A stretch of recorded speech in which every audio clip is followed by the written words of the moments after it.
నమస్తే.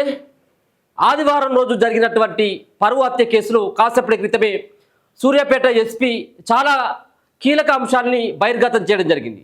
సో దీంట్లో వడ్లకొండ కృష్ణ అలియాస్ బంటిని ఎవరు హత్య చేయడం జరిగింది, ఎందుకోసం హత్య చేయడం జరిగింది, హత్య చేసిన తర్వాత ఆ డెడ్ బాడీని ఏ విధంగా మాయం చేయాలని చెప్పేసి భావించడం జరిగింది, చిట్ట చివరికి ఎలా దొరికారు, వీటన్నిటిపైన క్లారిటీ ఇచ్చేటువంటి ప్రయత్నం చేయడం జరిగింది.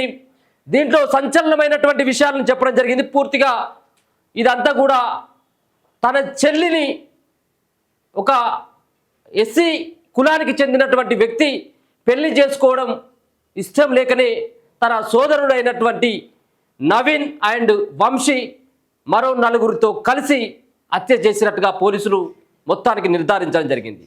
సో దీంట్లో హత్య చేసిన తర్వాత హత్యకు ముందు జరిగినటువంటి పరిణామాలను సైతం కూడా ఎస్పీ వివరించడం జరిగింది. దాంట్లో ముఖ్యంగా భార్గవి ఎవరైతే ఉన్నారో చనిపోయినటువంటి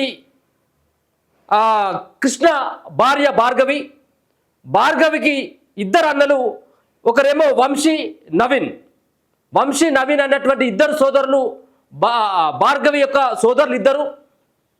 నవీన్ అనేటువంటి భార్గవి సోదరుని ఫ్రెండే బంటి, చనిపోయినటువంటి వ్యక్తి. గత కొద్ది రోజులుగా చనిపోయినటువంటి వ్యక్తి బంటి, అలాగే భార్గవి సంబంధించినటువంటి సోదరుడైనటువంటి నవీన్ ఇద్దరు కూడా స్నేహితులుగా చాలా రోజులు కలిసి ఉండడం. అంతేకాకుండా ఈ స్నేహంతో తరచూ నవీన్ ఇంటికి వెళ్తున్నటువంటి బంటికి నవీన్ సోదరి అయినటువంటి భార్గవి పరిచయం. ఆ పరిచయం కాస్త ప్రేమగా మారి కేవలం 6 నెలలు అవుతా ఉంది వాళ్ళిద్దరూ పెళ్లి చేసుకొని. ఒక పక్కన ఇష్టం లేదు నవీన్ కుటుంబ సభ్యులకి, అలాగే బంటికి ఉన్నటువంటి ప్రేమ సంబంధం గురించి తెలుసుకున్నటువంటి నవీన్ భార్గవి సోదరులు ఎవరైతే ఉన్నారో వంశీ కానీ నవీన్ కానీ చాలా సందర్భాల్లో హెచ్చరించడం జరిగింది బంటికి. అంటే మా చెల్లెని మర్చిపోవాలి, లేకపోయినట్టయితుంటే సీరియస్గా పరిణామాలను ఎదుర్కోవాల్సి వస్తుంది, ఖచ్చితంగా చంపేందుకు కూడా మేము వెనుకాడమని చెప్పేసి గతంలో కూడా హెచ్చరించడం జరిగింది.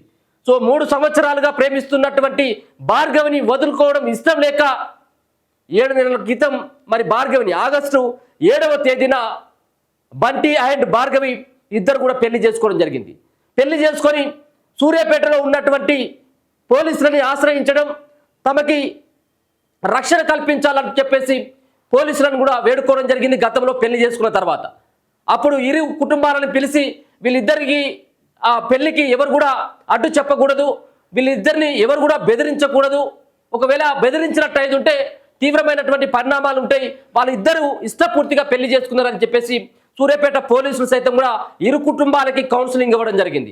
కానీ అప్పటి నుండి 6 నెలల నుండి పగతోటి రెచ్చిపోయినటువంటి భార్గవి సోదరులు వంశీ అండ్ నవీన్ ఎట్టి పరిస్థితుల్లో బంటిని చంపాలని చెప్పేసి 6 నెలలుగా పెళ్లి చేసుకున్నప్పటి నుండి 3 సార్లు ఆయనను చంపేందుకు ప్రయత్నం చేయడం జరిగింది. సో ప్రతిసారి విఫలమవుతున్నటువంటి దశలో నవీన్ యొక్క మరో ఫ్రెండ్ అయినటువంటి బైరి మహేష్ అన్నటువంటి వ్యక్తితోటి మరి పూర్తిగా ఆ రోజు ఆదివారం రోజు బైరి మహేష్ తోటి ఫోన్ చేపించి సాయంత్రం టైంలో బంటిని బయటికి రావాలని చెప్పేసి బైరి మహేష్ కోరడం జరిగింది. దాంతో బైర్ మహేష్ యొక్క మాటలు నమ్మినటువంటి చనిపోయినటువంటి కృష్ణ అలియాస్ బంటి ఆయన మాటలు నమ్మి బయటికి వెళ్ళడం జరిగింది. బయటికి వెళ్ళిన తర్వాత ఒక పక్కన ఆయన కూల్ డ్రింక్ తాగడం, చనిపోయినటువంటి వ్యక్తి మద్యం సేవించినటువంటి మహేష్, అలాగే మహేష్తో పాటు ఇద్దరు పొదల చాటున మాట వేసినటువంటి వంశీ అండ్ నవీన్ భార్గవి యొక్క సోదరులు దాని తర్వాత చేతులతోటి ఆ సంబంధించినటువంటి బంటిని మరి బంటి పైన దాడి చేసి చేతులతోటి పీక పిసికి చంపినట్టుగా ఎస్పీ చెప్పడం జరిగింది. సో ఇదంతా కూడా పరువుకు సంబంధించినటువంటి హత్యగా పోలీసులు నిర్ధారించడం జరిగింది. దీంట్లో మరో కోణం కూడా దాగి ఉంది. దీంట్లో నాయనమ్మ బుచ్చమ్మ ఎవరైతే ఉన్నారో భార్గవి వాళ్ళ నానమ్మ బుచ్చమ్మ ప్రతిసారి చెప్పేదట ఇంట్లో, అరే మీ చెల్లెని కులం తక్కువ వ్యక్తి తీసుకుపోయి పెళ్లి చేసుకున్నాడు, మీకు కొంచెం కూడా రోషం కనబడట్లేదా, రోషం రావట్లేదా, రోడ్డు మీదకి వెళ్తే ముఖం చూపెట్టలేకపోతా ఉన్నాం, ఎట్టి పరిస్థితుల్లో చంపండి వాడిని అని చెప్పేసి ప్రతిసారి నాయనమ్మ భార్గవి వాళ్ళ నాయనమ్మ వంశీ నవీన్ యొక్క నాయనమ్మ ప్రతిసారి చెప్పేదట, నూరిపోసేది, ఎట్టి పరిస్థితుల్లో చంపాలి మీరు అని. మనం జైలుకు పోయేదానికైనా సిద్ధమై ఏ శిక్షణ పడ్డా పర్వాలేదు, కానీ మీ చెల్లెను పెళ్లి చేసుకున్నటువంటి బంటి చచ్చిపోవాల్సిందని చెప్పేసి ప్రతిసారి చెప్పేదట. సో చంపినటువంటి తర్వాత నాయనమ్మ మాటలను నమ్మి, నాయనమ్మ మాటల్ని పూర్తిగా సీరియస్గా తీసుకున్నటువంటి భార్గవి యొక్క ఇద్దరు సోదరులు, బుచ్చమ్మ ఇద్దరు మనవళ్ళు పూర్తిగా పగతోటి రెచ్చిపోవడం జరిగింది. దాని ప్రకారమే ఒక పకడ్బందీ అయినటువంటి ప్లాన్ వేసి మొన్న ఆదివారం రోజు చంపేయడం జరిగింది. చంపేసిన తర్వాత వీళ్ళు ఏం చేసిన డెడ్ బాడీని తీసుకొని వచ్చి మళ్ళా అలా నాయనమ్మ బుచ్చమ్మ దగ్గరికి తీసుకొని వచ్చిన తర్వాత బుచ్చమ్మ కళ్ళల్లో ఆనందం నింపడానికి, నానమ్మ కళ్ళల్లో ఆనందం నింపడానికి ఇద్దరు మనవళ్ళు తన మనవరాలైనటువంటి భర్తని బంటిని చంపడం జరిగింది. చనిపోయినటువంటి బంటి శవాన్ని కారులో వేసుకొని వచ్చి మళ్ళీ నాయనమ్మ బుచ్చమ్మ దగ్గర చూపెట్టిన తర్వాత బుచ్చమ్మ అప్పుడు శభాష్ అని చెప్పేసి అక్కడ ఇద్దరు మనవలను కూడా మెచ్చుకోవడం జరిగిందట. మెచ్చుకోవడంతో పాటు చనిపోయినటువంటి బంటిని కాలుతోటి తన్నినట్టుగా చెప్తా ఉన్నారు.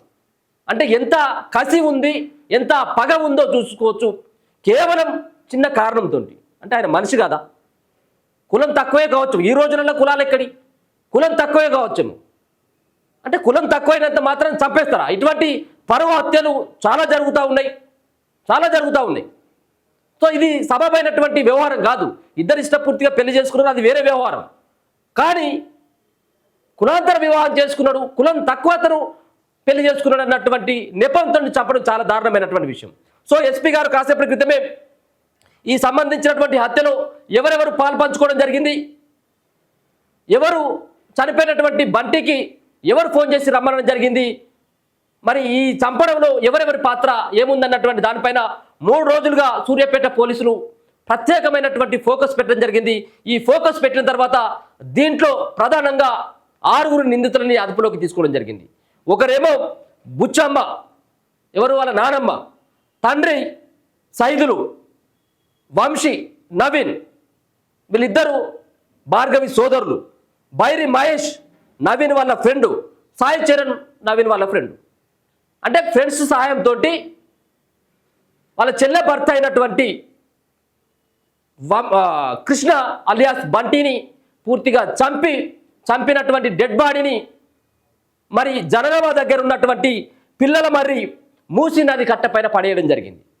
సో ఒక పక్కన ఫోన్ రాగానే బైరు మహేష్ అయినటువంటి వ్యక్తి తన భర్తకి ఫోన్ చేసిండు, బయటికి రమ్మని చెప్పడంతో తొందరలోనే వస్తారని చెప్పేసి తనకున్నటువంటి ఫోన్ సైతం ఇంట్లోనే పెట్టి వెళ్ళినట్టుగా చెప్తా ఉంది అక్కడ ఉన్నటువంటి ఎవరైతే చనిపోయినటువంటి కృష్ణ వాళ్ళ భార్య భార్గవి.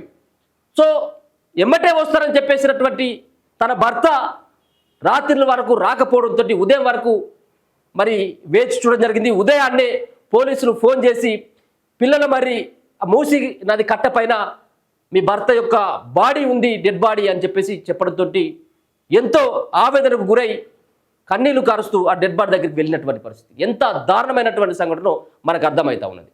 సో పరువు హత్యగానే పోలీసులందరూ కూడా నిర్ధారించడం జరిగింది. దానికి సంబంధించినటువంటి అన్ని వివరాలను సైతం కూడా పోలీసులు బయట పెట్టడం జరిగింది. సో 100 కిలోమీటర్ల దూరంలో, అంటే చంపినటువంటి చోటు నుంచి 100 కిలోమీటర్ల దూరంలో కారులో ఆ రాత్రి అంతా నల్గొండ, సూర్యాపేట, భువనగిరి ప్రాంతాల్లో ఆ డెడ్ బాడీని అంతా తిప్పిన తర్వాత దాని తర్వాత పిల్లల మరి దగ్గర ఉన్నటువంటి చెరువు కట్ట పైన పడేసి వాళ్ళు రావడం జరిగింది. సో ఇదంతా తతంగమంతా కూడా నడవడం జరిగింది. ఇది అంతటి కూడా కారణం భార్గవిని పెళ్లి చేసుకోవడమే ఆయన చేసినటువంటి పాపమా? అంటే కులానికి సంబంధించినటువంటి తన కులానికి సంబంధించినటువంటి వ్యక్తిని కాకుండా వేరే కులానికి సంబంధించినటువంటి ఆమెను ప్రేమించడం ఈయన యొక్క తప్ప? ప్రేమించినటువంటి దానికి ఈరోజు ప్రాణాన్ని కోల్పోయినటువంటి మరి కృష్ణ కుటుంబానికి ఏ విధమైనటువంటి న్యాయం జరగాలి? పోలీసులు ఏ విధమైనటువంటి చర్యలు తీసుకుంటారు వాళ్ళపైన? అంటే నానమ్మ కళ్ళల్లో ఆనందం నింపడం కోసం తన చెల్లి యొక్క భర్తను కూడా చంపి ఈరోజు మరి కటకటాల పాలైనటువంటి ఈ వ్యక్తులకి ఏ విధమైనటువంటి శిక్షలు ఉంటాయి? సో ఈరోజు వాళ్ళు చెప్పడం జరిగింది, ఈయనే భార్గవి వాళ్ళ భర్త బంటి. సో వాళ్ళకి సంబంధించినటువంటి ఒక పిక్చర్ కనబడతా ఉంది, వాళ్ళ ఫోటో. ఇగో సూర్యాపేటలో దారుణ హత్యకు గురైన కృష్ణ కేసులో ట్విస్ట్ చోటు చేసుకుంది. భార్గవి కుటుంబ సభ్యులే కృష్ణను హత్య చేసినట్టు తెలుస్తుంది. రాత్రంతా మృతదేహాన్ని కారులోనే తిప్పుతూ చివరకు మూసీ కాలువ వద్ద పడేశారు నిందితులు. సో సూర్యాపేటలో సంచలనం సృష్టించిన వడ్లకొండ కృష్ణ హత్య కేసులో సంచలన విషయాలు వెలుగులోకి వచ్చాయి. కృష్ణ హత్యకు కులాంతర వివాహం కారణమని పోలీసులు గుర్తించారు.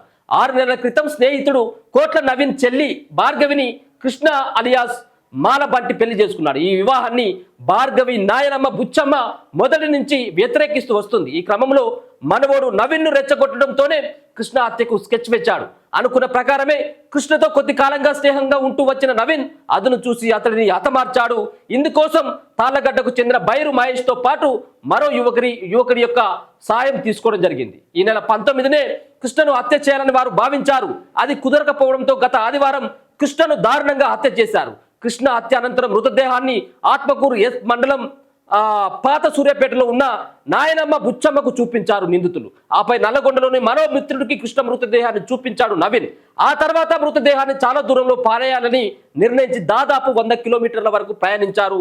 కారులో మృతదేహాన్ని ఉంచి రాత్రంతా తిరిగి చివరికి తెల్లవారుజామున జనగామ రహదారి నుంచి పిల్లల మరి వెళ్లే మూసీ కాలువ వద్ద వదిలిపెట్టారు నిందితులు. ఈ కేసును సీరియస్ గా తీసుకున్న పోలీసులు 6 నిందితులను అదుపులోకి తీసుకున్నారు. ఈ కేసులో సంబంధించి మరిన్ని వివరాలు కూడా మరి పోలీసులు మీడియాకు కూడా వివరించడం జరిగింది. దీంట్లో ముఖ్యంగా ఏది నాయనమ్మ కాళ్ళల్లో ఆనందం నింపడం కోసం మాత్రమే ఈ సంబంధించినటువంటి హత్య జరిగినట్టుగా పోలీసులు కూడా నిర్ధారించడం జరిగింది. ఇదంతా కూడా తతంగం అంతా కూడా నడవడం జరిగింది. మొత్తానికైతే మాత్రం భార్గవి సైతం కూడా ఎవరైతే తన సోదరులు మొదటి నుంచి కూడా అనుమానం వ్యక్తం చేస్తాను, నా సోదరులే నా యొక్క అన్నలే ఆయనను కృష్ణను నా భర్తను చంపిండన్నటువంటి ఆవేదనని ఆమె సంబంధించినటువంటి స్టేట్మెంట్ కూడా ఇవ్వడం జరిగింది. 3 రోజులుగా ఈ సంబంధించినటువంటి కేసులో అనేక ఆధారాలను మరి పోలీసులు ఇప్పటికే గుర్తించి దీంట్లో 6 నిందితులని అరెస్ట్ చేయడం జరిగింది. దీంట్లో వంశీ అండ్ నవీన్ మరి బైరు మహేష్ యొక్క సహాయం కోరి, తన ఫ్రెండ్ బైరు మహేష్ యొక్క సహాయం కోరి ఫోన్ ద్వారా బంటిని బయటికి రప్పించి మరి ఆయనను చంపినటువంటి ఒక సంఘటన మొత్తం సూర్యాపేటలో ఇప్పుడు ఇదే హాట్ టాపిక్గా నడుస్తూ ఉంది. ఇదంతా కూడా కేవలం ప్రేమించి పెళ్లి చేసుకున్నందుకే ఒక పర్వ హత్యగా మరి పోలీసులు సైతం కూడా పరిగణించబడతా ఉన్నది. చూస్తూనే ఉండండి మన తొలి వెలుగు.